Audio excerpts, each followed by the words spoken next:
अब तो फोन में मोबाइल आ गया होगा, आया कि नहीं आया? तलवार खींच लो, झांसी की रानी की तरह निकाल लेना तलवार। बोलिए सत्य सनातन वैदिक धर्म की, बोलिए भारत माता की।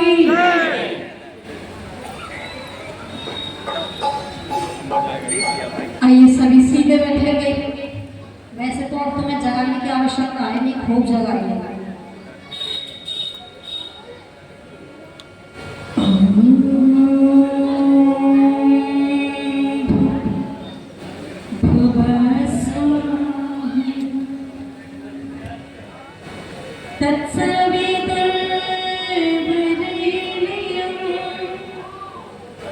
भर्गो देवस्य धीमहि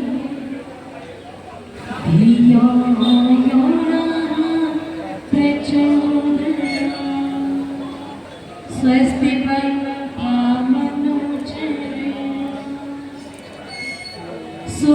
सूर्यचन्द्रमसा विभो पुनर्दधिकाग्निका जानिता संगमे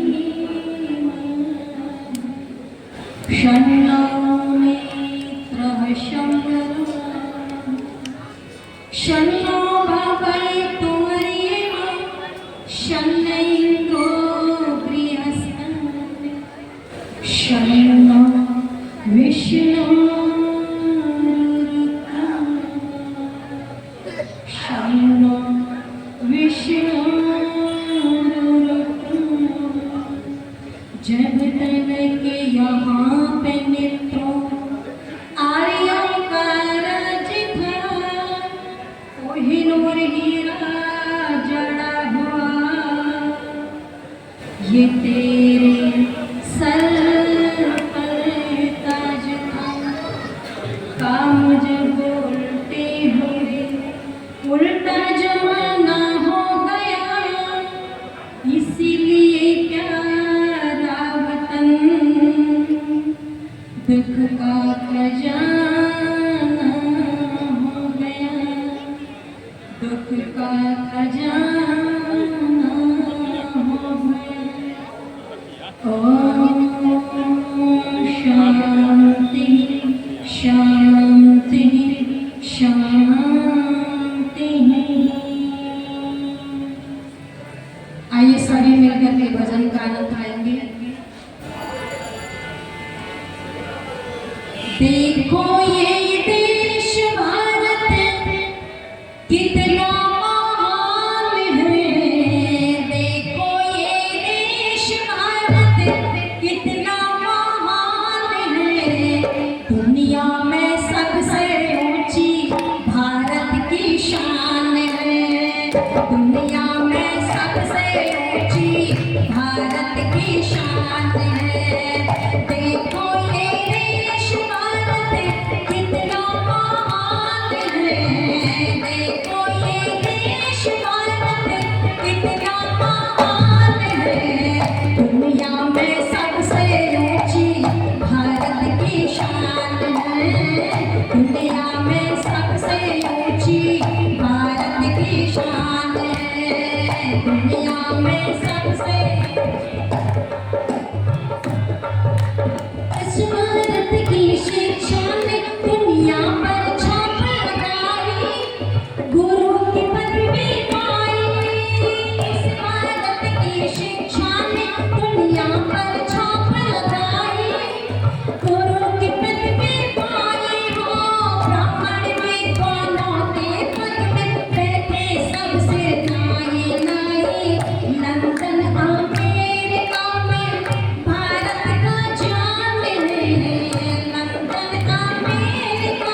उद्बोधन सुना।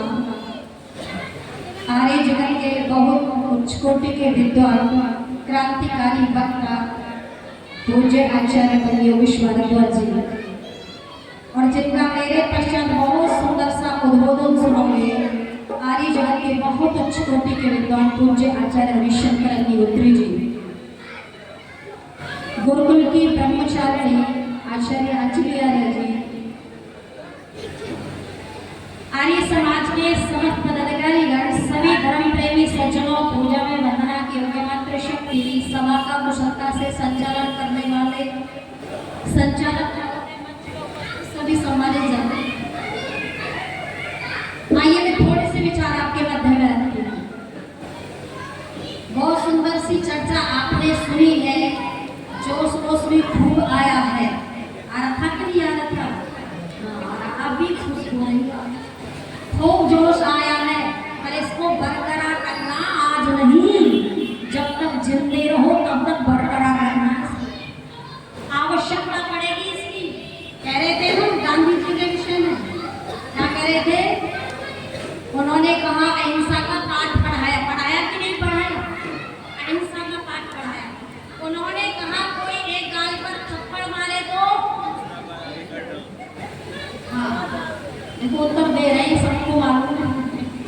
जब कोई एक गाल पर थप्पड़ मारे तो दूसरा गाल, और जब किसी ने दूसरे पे भी मार दिया तो तीसरा गाल कहाँ से आएगा भैया? फिर तो एक काम करना पड़ेगा, जूता उठा करके उसके हाथ में देना होगा और सर नीचे कर दो, कहो जितना जब तक पेट ना भरे तू मारता है।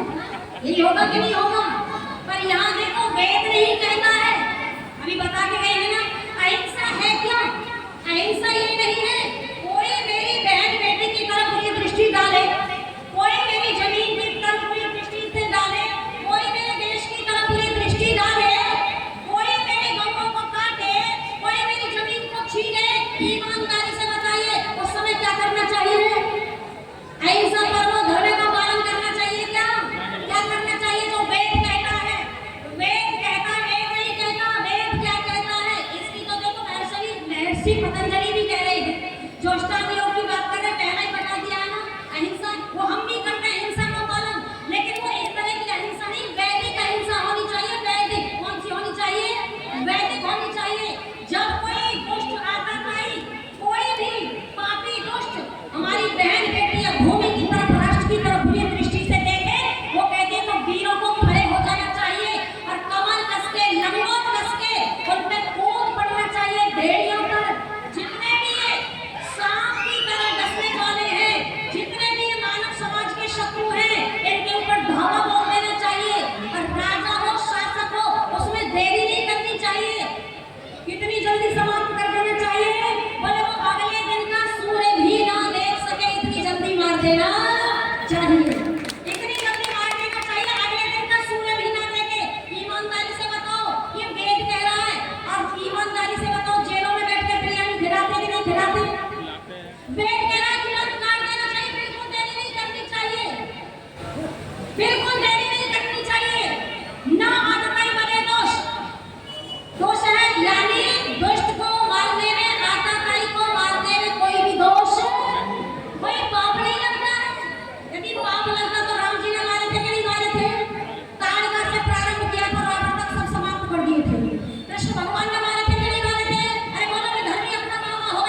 बिना लिखत के कितने के कोई पता नहीं कितने हैं। एक बार मौलाना साहब और सरदार में बहस हो जाती है।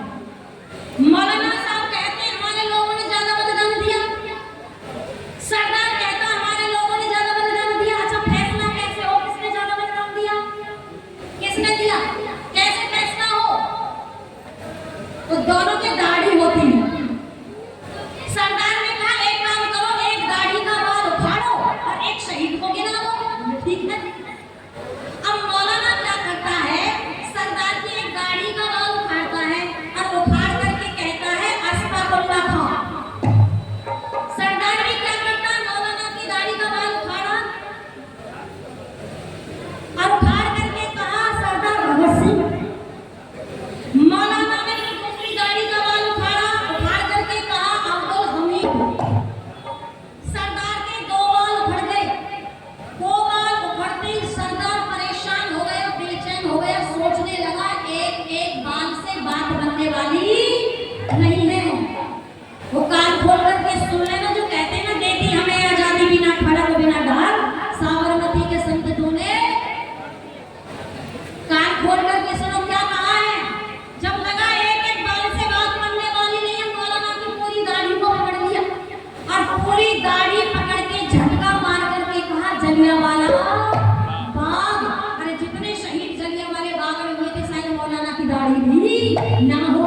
यहाँ से पता चलता है कितने लोगों ने देश के लिए कुर्बान कर दिया, कितनी माताओं बहनों के सुहाग चले गए, कितनी बहनों के भाई चले गए, कितनी संतानों के पिता चले गए, वो चले गए कि नहीं चले गए। लेकिन हमने एक व्यक्ति को श्रेय दे दिया। उन्होंने जो थोड़ा बहुत किया है वो अलग विषय है, मान लो उन्होंने किया है, लेकिन एक व्यक्ति को पूरा श्रेय देना वो अच्छी बात नहीं है। वो तो सदा अहिंसा का ही पाठ पढ़ाते रहे मेरी माता बहनों। इसलिए वो सुंदर सी पंक्ति है, सही मायने में अहिंसा को शब्दों में अहिंसा क्या है और क्या बताया सुनो कि सदा अहिंसा सर्वोत्तम। ये हम भी कहते हैं सदा अहिंसा सर्वोत्तम मन की कस्तूरी है। सदा अहिंसा सर्वोत्तम मन की कस्तूरी है। हर दुष्ट नहीं माने तो हिंसा बहुत जरूरी है। हर दुष्ट नहीं माने तो हिंसा बहुत जरूरी है। सदा अहिंसा सर्वोत्तम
बिना शक्ति के भक्ति भावना, बिना शक्ति के भक्ति भावना बंधु अधूरी है।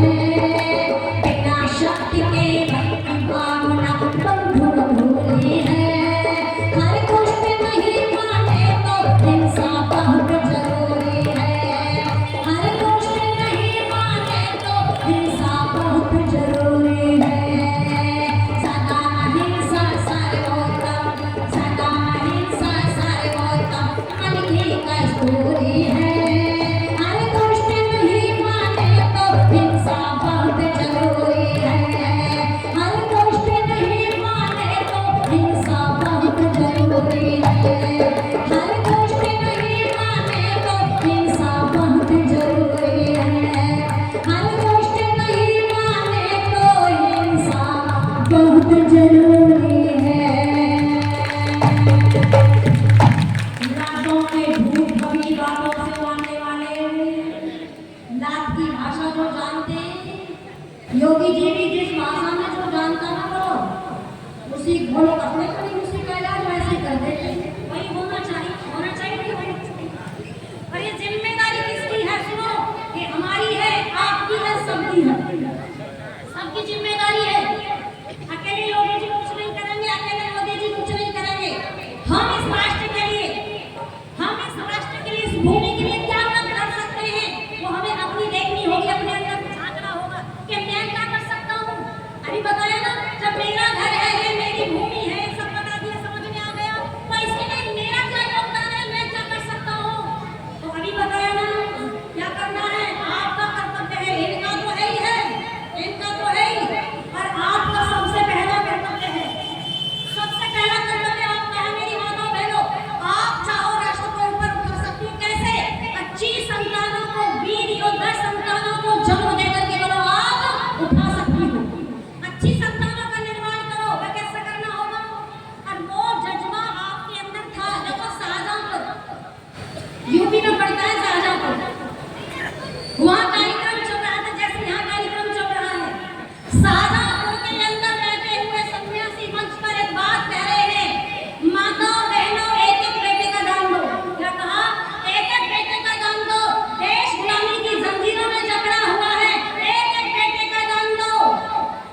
सारी सभा में सबने जगह मानो यही कहने लगे, एक एक बेटे का दान दो। कौन कौन दोगी भाई?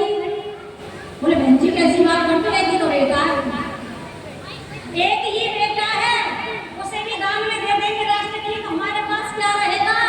लेकिन उस समय भरी सभा के अंदर एक बूढ़ी माँ खड़ी होती है, और बूढ़ी माँ खड़ी होकर के बाद में क्या कहती है, मैं इस राष्ट्र के लिए 1 ग्राम तो दे चुकी हूँ, यदि मैं युवती होती तो इस राष्ट्र के लिए 1 ग्राम और भी देती है। और राम प्रसाद बिस्मिल की माँ थी, आप भी आज संकल्प ले लो कि मुझे एक संतान इस राष्ट्र के लिए देनी है, तैयार करनी है। बोलो राष्ट्र आगे बढ़ेगा कि नहीं बढ़ेगा? कोई राक्षस भारत की भूमि पर रहेगा? फिर बोलो, अरे बोलो तो सही। फिर एक भी रहने वाला नहीं है। या तो हम उन्हें बुलाएंगे, गले से लगाएंगे, जैसा बोल दिया, ये ऑप्शन है। दूसरा ऑप्शन वही है, दूसरा वही है।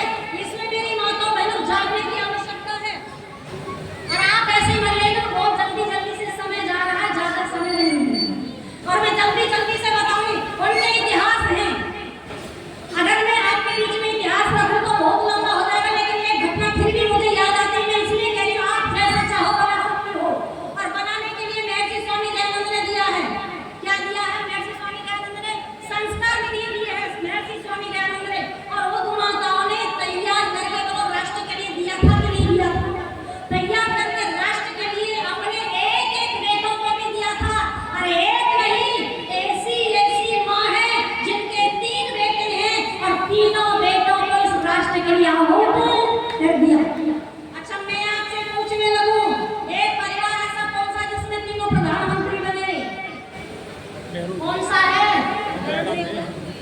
बिल्कुल बिल्कुल ठीक बात है, सबको मालूम है। लेकिन ये किसे